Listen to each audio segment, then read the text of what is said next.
Okay, here we are on practice loop 1.2, and this time we're isolating the notes in third position.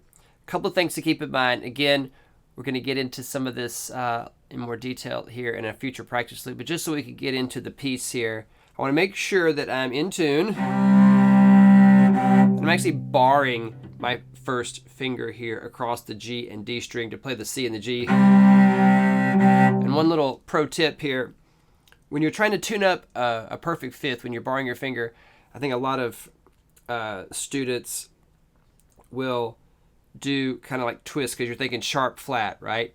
Actually, if you just change the weight, actually if you turn like you're turning C string to A string like this way around the cello and change the amount of weight you're putting on each string, actually that will tune it up sooner than trying to twist like toward the bridge, toward the scroll this way. So just change the weight. You can hear it change the pitch there.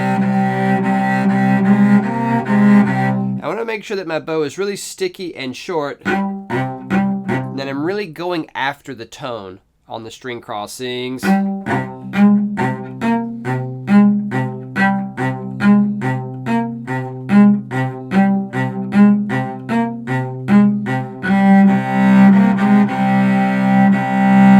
All right, so I've put these in a practice loop for you, slow, medium, and performance tempo. Be sure and use those. They're YouTube shorts, so they will loop on their own, whether you're on the desktop or on your phone. All right, have fun. Let me know if you have any questions.